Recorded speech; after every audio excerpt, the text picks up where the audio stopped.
28 miles an hour. Is that the most annoying speed on the bloody planet? Come on, man, jeez.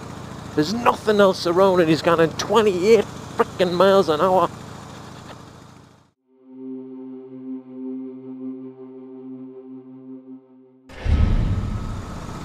Hi there, YouTube. Rob Ash, yeah, back for another one. Cats. Do you have cats?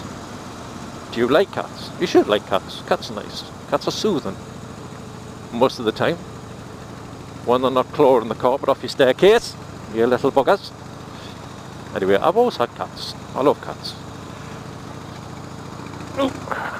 I do love dogs as well. But I've always had cats. I have had dogs. A number of dogs.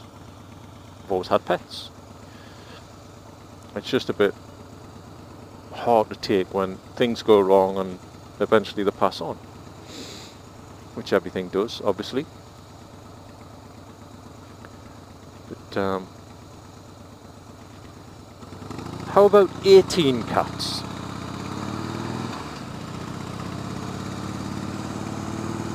What about, moreover, 18 semi-feral cats in the house across the back from where you live? Does that sound like fun? Because it's not. This guy's only got one leg. I know that doesn't make any difference, but it just caught me by surprise at the time. He's got a, it's not even a prosthetic, it's not a full prosthetic, if you know what I mean. It's one of those sort of metal pole things, which I would imagine is probably lighter depending on the alloy that they use. Anyway, off track. Yeah, this guy's got 18 cats. Actually, scratch that. When he was talking about them, he didn't say I've got 18 cats. He says, I think I've got about 18 cats. I mean, how are you? You don't even know how many cats you've got? That's just weird. Anyway, all these damn cats kept coming into our bloody garden to kill the birds. No, I'm a bird lover, I'm an animal lover. We put out a lot of bird feeders and keep all the little birds going, blue tits, goldfinches, bullfinches, the works. We get everything. It's great, it's lovely to watch. You get up in the morning, on a weekend, you can sit there, have your breakfast and watch the birds feed. It's great, it's relaxing, it's nice. It's homely. There you go, it's homely.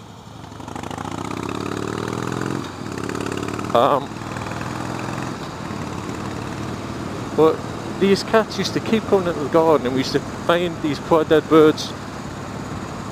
The bird feeder pole that we used to use were found on its side on several occasions and we couldn't work out why, and we worked out that some of these bloody cats were actually jumping up, catching onto the feeders to try and catch these birds and pulling the bloody thing over. Anyway, I used to do my plug-in and we really needed a way to get shot of these bloody things, and I didn't have a clue what to do. Oh, different wavy bugger. Until I found this thing called a water cannon. I don't think it's actually called that, but that's what we call it. And basically what it is, it's a cunning little device which you stick in the ground, you hook your garden hose to it. It has an infrared sensor on it, which when it senses a large animal the size of a cat, it's meant for foxes, cats, that kind of thing, across the beam, it actually shoots water and sort of spits and fans out this water, makes quite a racket, scares the cats off. And I thought, well, it's worth a go. We've been putting up with these cats for far too long as it is. Got to try something. So I bought this thing. It wasn't cheap, but I bought it. Put it in place. hooked it up, and it worked an absolute treat. Unfortunately, with us having cats too, our cat's got a dowsing every now and again, but you know. But this thing really did work. It scared the cats off. And they just don't come back into the garden anymore. And we've actually seen the effect in our cats, unfortunately, because they were terrified to go in the areas where this thing used to be. So, you know, you can see how well it works. Anyway, we even got plagued. We have a pond which gets lots and lots of frogs.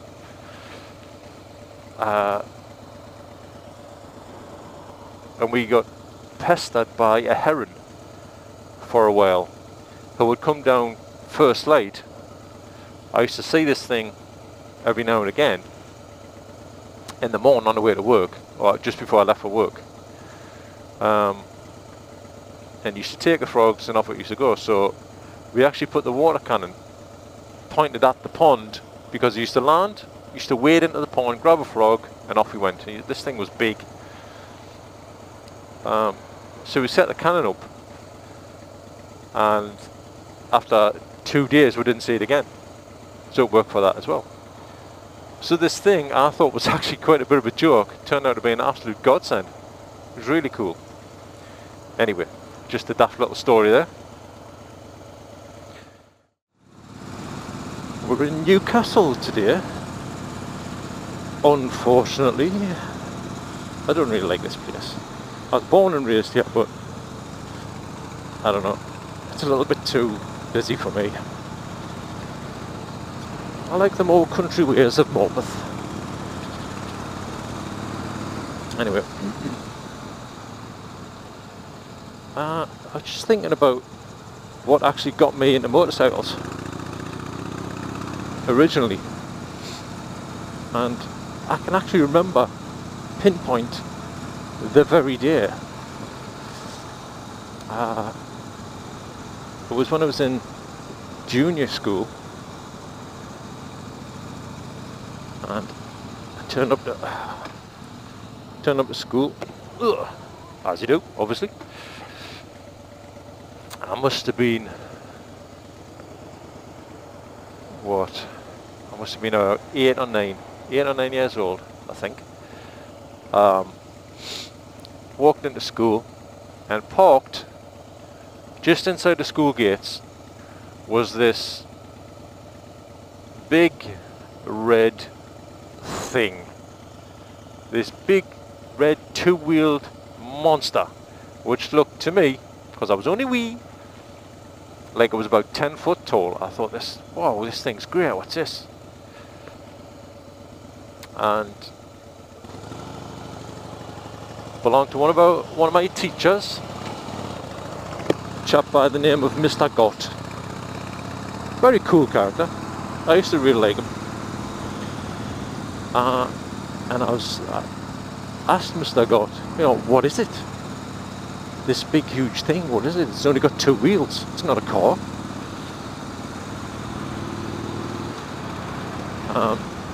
So actually took me out and sort of showed me around it and told me about it, and sort of explained the excitement of riding a motorcycle.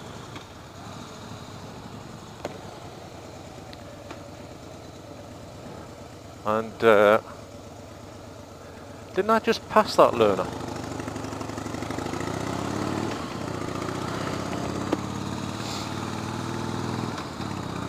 And it was all very exciting. And I thought, this is for me. I like this. This is pretty cool. And it was actually quite cool. The guy took so long and gave me so much time over this bike and bikes in general. He even, I remember, one day brought me a signed photograph of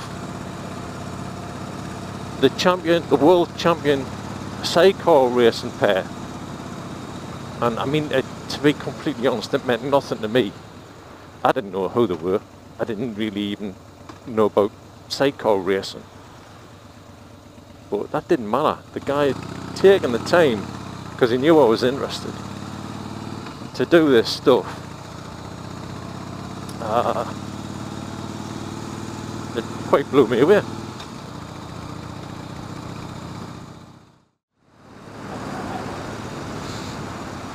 Anyway, just some more crap that you can ignore if you like. That's alright, that's not a problem. I'm just out here doing what I do. If you want to tag along, it's fantastic. If not, that's not a problem. You do what you do. Ooh, there's a new stretch of tarmac here. Although it has been about 4 years since I've been down here. I don't come into Newcastle much, if I can avoid it. I used to live here. Just one of the side streets down here.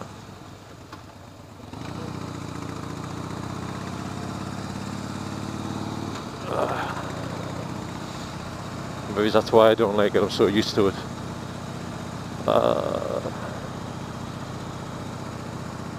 There's Elvis. Hey Elvis. Yep, I used to live down that street. Oh, very nice, very nice.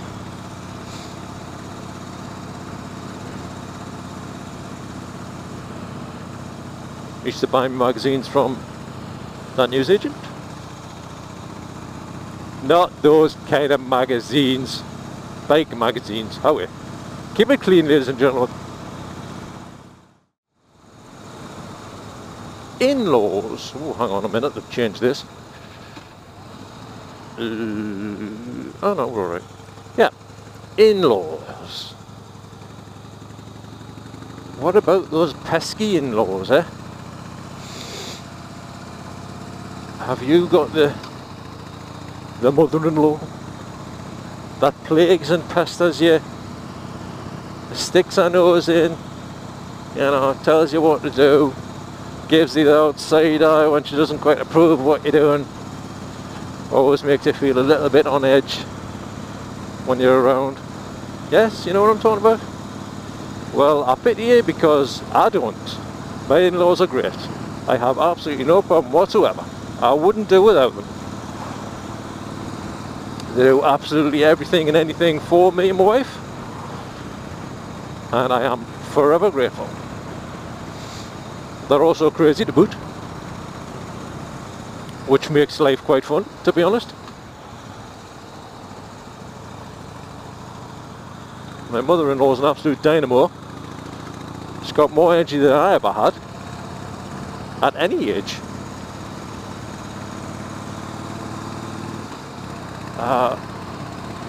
My own family. Hang on a second. Oh, hands gone numb.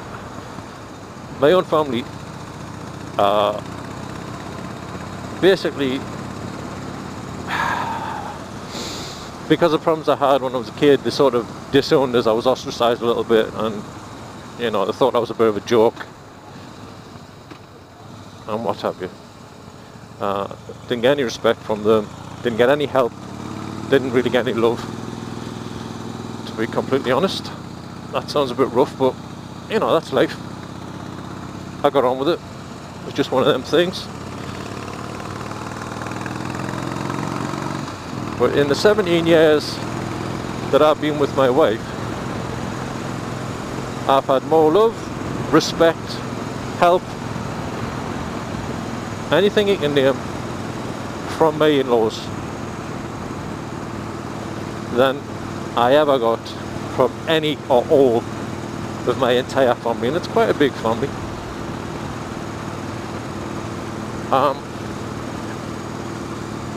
I suppose really when I think about it, I didn't actually understand what a family was supposed to do for you, how it was supposed to be towards you, until I actually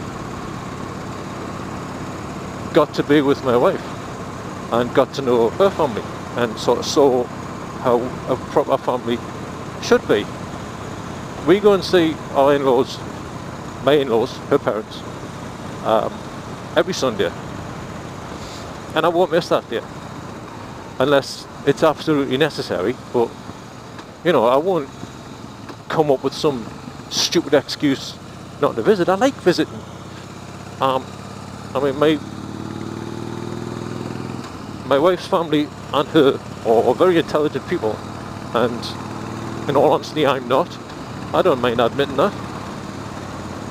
I have brain power for other areas, but when it comes to academia, I'm not brilliant. A lot of that's down to the few ailments I've got. That's fine. I don't have a problem with that. So a lot of the time, I'll actually sit there and just listen, because I can't really add. Again, that's fine. That's not a problem.